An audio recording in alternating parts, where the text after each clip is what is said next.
Cinema হলে নয়, হাতে মোবাইল থাকা নেটফ্লিক্স আর ওটিটির মতো একাধিক অ্যাপের মাধ্যমেই সিনেমা দেখার স্বাদ মেটাচ্ছে বর্তমান যুব সমাজ।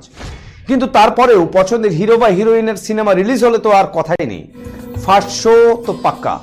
শুধু তাই নয়, ছবি রিলিজ হওয়ার সেলিব্রেশনও করা হয়। এমনই ছবি দেখা গেল জলপাইগুড়িতে। বৃহস্পতিবার শাহরুখ খানের নতুন ছবি ডাঙ্কি রিলিজ হতেই প্রিয় নায়কের ছবির সেলিব্রেশন করতে দেখা গেল জলপাইগুড়ি শহরের বেশ কিছু যুবক যুবতীকে। এদিন শহরের কদমতলা এলাকায় প্রিয় নায়কের প্রতি ভালোবাসা দেখাতেই নতুন ছবির জন্য বাজি পুড়িয়ে কেক কেটে তারা এক প্রকার উৎসব উদযাপন করলেন। এরা সকলেই শাহরুখ খান ফ্যান্স ক্লাবের সদস্য। তাদের বক্তব্য, প্রিয় নায়ক শাহরুখ খানের কোনো সিনেমাই তারা বাদ দেন না।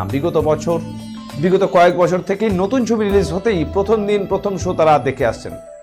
আজ ডাঙ্কি ছবি রিলিজ হয়েছে, তার জন্য ছোট করে একটি সেলিব্রেশন করা হলো, আর ছবির প্রথম শোর টিকিটও তাদের কাটা হয়েছে। আজকে আমরা first day first show Dunki দেখতে আসছি আমাদের এসআরকে থেকে। আমাদের এসআরকে ফ্যান ক্লাবের নাম হচ্ছে north Bengal SRK fan club. আমরা বিগত কয়েক বছর ধরে ফার্স্ট ডে ফার্স্ট শো আমরা দেখে থাকি শাহরুখ খানের। এবং এই বইটা সম্বন্ধে যদি বলি, এই মুভিটা সম্বন্ধে সত্যি কথা বলতে 8 থেকে 80 সবার জন্য এই বইটা। আপনারা কখনো এটা জওয়ানের মতো বা পাঠানের মতো কোনো অ্যাকশন ফিল্ম নয়, এটা টোটালি ফ্যামিলিগত, একদম টোটালি ফ্যামিলিগত। আপনাদের বাড়িতে সবাইকে নিয়ে এই মুভিটা আপনারা এনজয় করতে পারবেন। যারা ভাববে যে এটা Cheers for Donkey, hip hip! Hooray! Cheers for Donkey, hip hip! Hooray! Cheers for Donkey, hip hip! Hooray!